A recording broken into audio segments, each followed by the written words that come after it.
Hello everyone and welcome back to another Minecraft update video, but prepare yourselves, it's about to get a little confusing because this is Snapshot 24W40A for Minecraft 1.21.2, known as the Bundles of Bravery drop.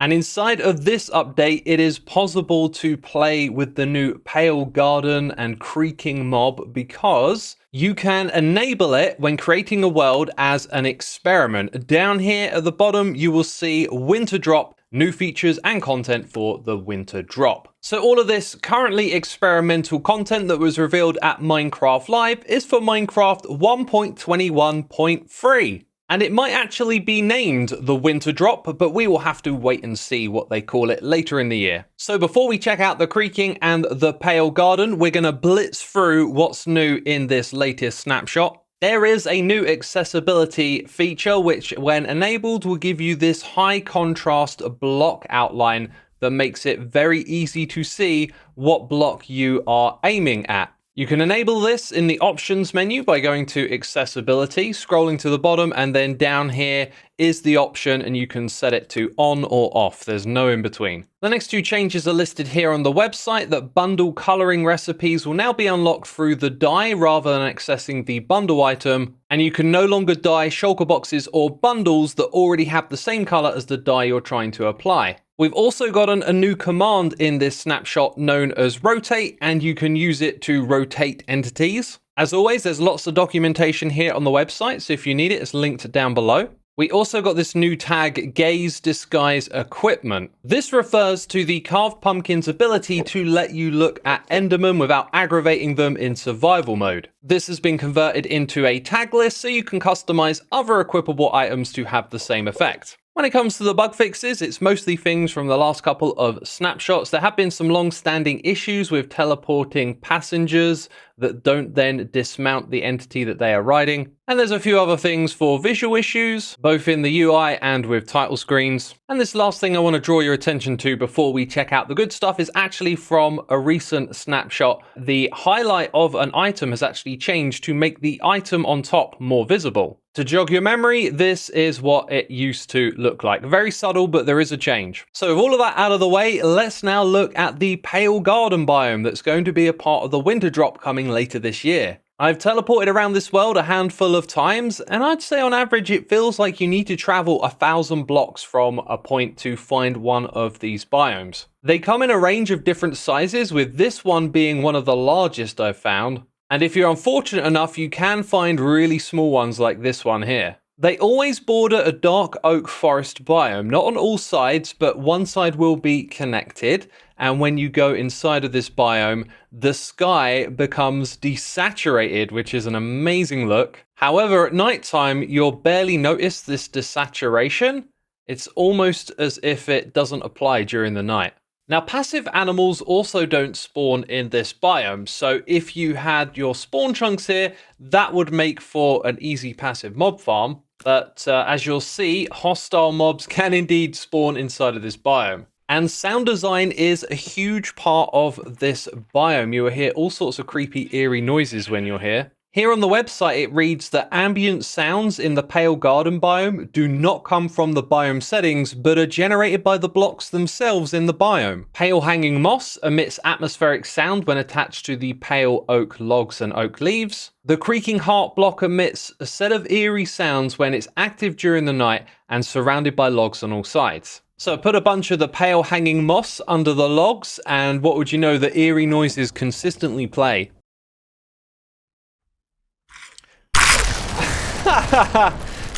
The other way to generate sounds is as follows, and yep, that startled me. Oh wow. When I move, they make a lot of sound. So here is that sound for the hanging moss.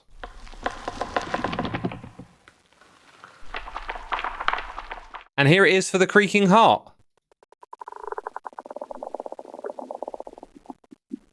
Of course, this new block comes with a whole bunch of new sounds, as does the Creaking Mob, which we'll hear in the video when we encounter it later. For now, let's cover the final details of this Pale Garden biome. As you know, the pale moss blocks and pale moss carpet will generate here. as well as the pale hanging moss, which comes from both the trees and the leaves above. And the trees that generate here are known as pale oaks. And from what I can tell, you need to place 4 saplings to grow one of these. They are just like the dark oak trees. There we go. We've generated one, but it generated with these other moss blocks and hanging moss too. When you grow one of these with bone meals, they do not have a creaking heart inside of them. It has to be a naturally generated tree that can have a creaking heart inside of it. Not all of them will generate with a creaking heart. Let's see if we can do a little experimentation with some commands. Okay, so we exposed all of the wood in this area. Then we're going to remove all of the logs. And what would you know, there was only 2 hearts in this space, which I'd guess is like probably 25 by 25 blocks. So they're not crazy rare, but in a small forest, you might struggle to find more than a couple. And of course, if you're in survival, you can break this, but you'll need Silk Touch to pick it back up. Now, going back to the moss blocks, they work like regular moss does, so you can spread them across dirt and grass. You can craft the carpets the same way as regular moss. The other big feature of the carpet is when placed down next to blocks, it will randomly assign a height to crawl up the next block. This goes from half a block to 1.5 blocks, and it's random each time you place the carpet. Yep, there you go. That one was being stubborn a second ago.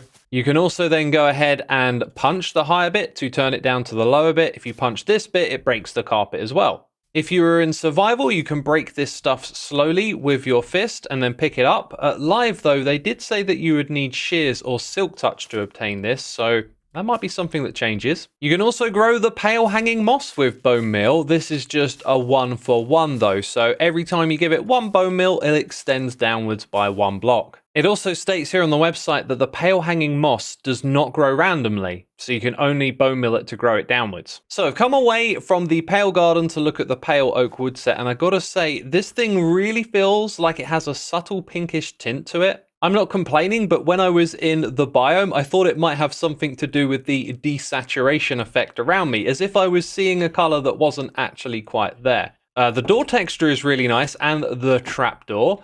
Then we've got the pressure plate and the button here. We also got signs and hanging signs, and of course a boat and a chest boat as well. And here is what they look like inside of the creative inventory, in case you were curious. Now, before we check out the creaking and the creaking heart, if you'd be so kind as to subscribe, that would be amazing. Loads of you did from the Minecraft live video, and like I said in that one, here I am covering it all in a snapshot video for you, so thanks for doing that. Let's now check out the creaking. I'm going to do this in survival mode, but I will have resistance, and there's probably going to be creepers blowing me up while we're trying to observe this creature in the wild. I am here more so to show you all the facts and information about this mob than give you the full survival experience, but since that is what this mob is all about, we got to do it in survival, right? Oh, and that creaking just appeared right in front of me. So when I look away, that's when it's going to start to come towards me. At what kind of pace, though? It's sort of hard to tell. What if I use F5? Aha, we can see what pace it moves at and its walking animation. Has it sussed out that I'm looking at it now? Because it stopped moving. And you brought a friend! Oh dear. Also, the sun is rising, and the creaking mob will actually disappear during the daytime. So I got 2 of them here. Let's see what this looks like. Are they just gonna poof and vanish? Whoa, whoa, that was cool. I've got another one here that poofed into existence as I approached the tree. So it feels like there's a range towards where one of these hearts are for one of these guys to pop into existence. And there it is. They just pop away like that. Now, for the sake of this video, let's use night vision so we can clearly see what's going on here. This mob does not take damage of any kind, but when you hit it, particle effects will go to the heart that spawned that particular creaking in. So we've got 1 in this tree and 1 in that one over there. This is why I brought my axe, but while my back is turned, you can see it's attacking me. But now that they're both in my field of view, I can mine more of the blocks here from this tree. And do you know what? This is pretty awkward. I feel like I should have found the heart by now. Oh, so you're actually at the tree behind it. Of course you were. Oh, and there it is. Look. Ah, and the texture on all sides. Right, because as I was mining these blocks, I was thinking, would the texture on the bottom be different? And there it is. Let's go ahead and remove this block, and then that creaking will vanish. Amazing. Okay, and here's another trick. We can go and put a carved pumpkin on our head, and then it will run towards us. I don't know why you would ever want to use this. Also, I spotted a creeper. That is perfect. Go on, blow up right next to this guy. He takes no damage. We knew that already, but I wanted to show you it was not just damage from the player. Let's use some TNT. Boom. It was hard to see, but it did actually make some particle effects. All right, can you see them going over to the side there? I think because it's further away, the effect isn't as strong. So now we bring the creaking to us. And yeah, the particle effects are stronger because we're closer to the blocks. Oyang shared some other interesting information about this mob too. So it can't enter the nether dimension, nor can you actually like nudge this thing. We could try and do that with water, for example. And that will nudge it, but it won't go through to the nether. This mob also can't be captured with a boat, and you won't be able to leash it either. Their ability to spawn isn't affected by light levels. It's just the day-night cycle. Once it's nighttime, they can spawn from a creaking heart.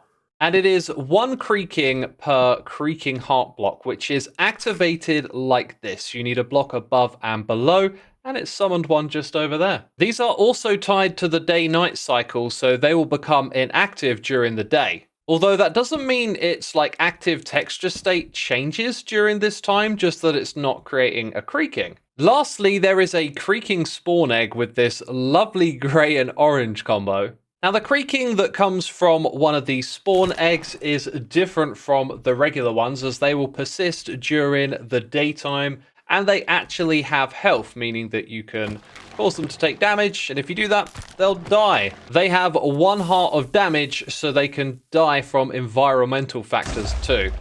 You can also summon a creaking, but it will be treated like a creative mode creaking. So the only way to get one of these that functions like the regular blocks do is by actually using the block to bring them into the world. And because we can silk touch this block, I'm sure we're going to use it for all sorts of mischief and pranks, putting creakings in our neighbors' bases. And that, my friends, is all of the details about this fantastic new set of features, which is for a game drop, and that is a smaller sized update that's coming later on in this year. Let me know what you thought of all of this with the comments down below, and let me know if you find the whole update scheme at the moment to be a little bit confusing because we're getting game drops in minor updates and we don't know when the major update is coming and yada yada yada. Let me know your thoughts with a comment. Thanks for watching, and I'll see you soon in another. Bye bye.